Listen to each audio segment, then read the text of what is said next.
নমস্কার বন্ধুরা, মায়ের রন্ধনশালা এবং ব্লগার চ্যানেলে আপনাদের সবাইকে স্বাগত। তো প্রতিদিনের মতো আজকেও আবারও একটা রেসিপি নিয়ে হাজির হলাম। তো এখানে আজকে আমি বানাবো লাউ চিংড়ি।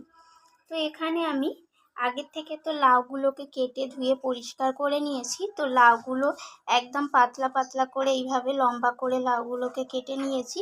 আর তার সাথে আমি এখানে দুটো আলু নিয়েছি, মাঝারি সাইজের আলুগুলোকে এইভাবে ডুমো করে টুকরো করে কেটে নিয়েছি। আর এখানে রয়েছে চিংড়ি মাছ। তো এই চিংড়ি মাছগুলোকে আমি ভালোভাবে খোলাগুলো ছাড়িয়ে নেব, নিয়ে চিংড়ি মাছগুলোকে ধুয়ে পরিষ্কার করে নেব। তারপর আমি সরাসরি রান্নাতে চলে যাব। প্রথমে এখানে লাউ চিংড়িটা বানানোর জন্য আমি উনুনে কড়াই বসিয়ে দিয়েছি আর তাতে জল দিয়ে দিয়েছি।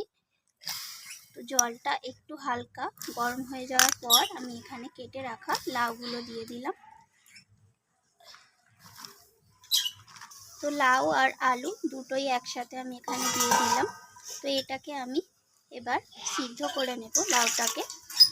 তো লাউয়ের মধ্যে আমি পরিমাণ মতো হলুদ দিয়ে দিলাম, দিয়ে এবার আমি লাউটাকে ঢাকা চাপা দিয়ে সিদ্ধ করে নেব। তো লাউটা এখানে আমার অনেকটাই সিদ্ধ হয়ে এসেছে। এখন আমি লাউ থেকে যে এক্সট্রা জলটা বেরিয়েছে, তো আমি আগে প্রথমে অল্পই জল দিয়েছিলাম, আর লাউয়ের মধ্যে থেকেও যে জলটা বেরিয়েছে তো সেই জলটাকে আমি আলাদা করে নিচ্ছি। আর আলুগুলোও আমি এখানে তুলে নিয়েছি।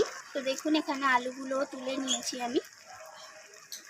তো এবার আমি লাউটাকে একটা ডাল ঘুঁটার সাহায্যে এই লাউটাকে আমি একটু গুটিয়ে নিচ্ছি, যাতে খাওয়ার সময় গোটা গোটা না মুখের মধ্যে পড়ে।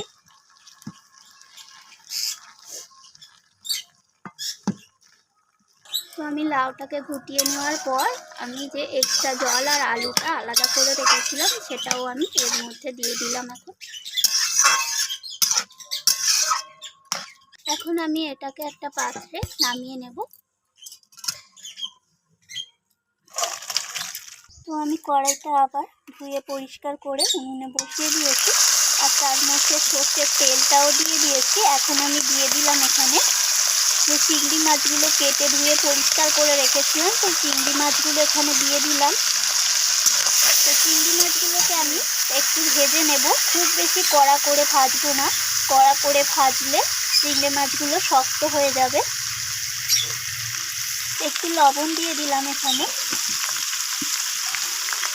আর দিয়ে দেবো এখানে হলুদ গুঁড়ো।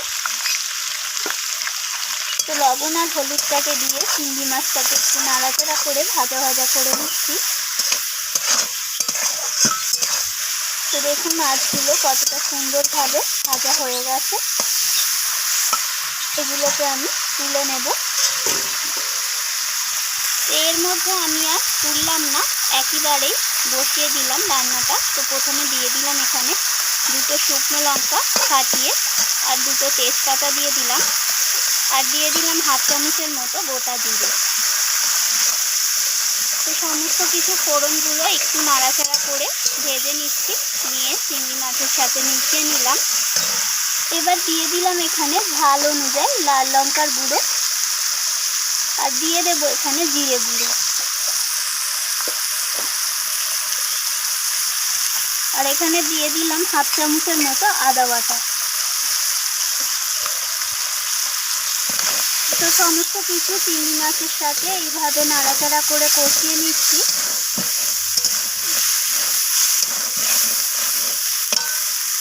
এখন আমি দিয়ে দিলাম এখানে কয়েকটা কাঁচা লঙ্কা আর কিছুটা ধনিয়া পাতা। তো আবারও নাড়াচাড়া করে নিচ্ছি এইভাবে কষিয়ে। তো দেখুন মাছটা কতটা সুন্দরভাবে কষানো হয়ে গেছে। এখন আমি এতে দিয়ে দেব যে লাউটাকে আমি ঢেলে রেখেছিলাম একটা পাত্রে, সেই লাউটা এর মধ্যে ঢেলে দিলাম। এবার আমি এটাকে মিশিয়ে নিয়ে একটু সময় নিয়ে এটাকে রান্না করে নেব।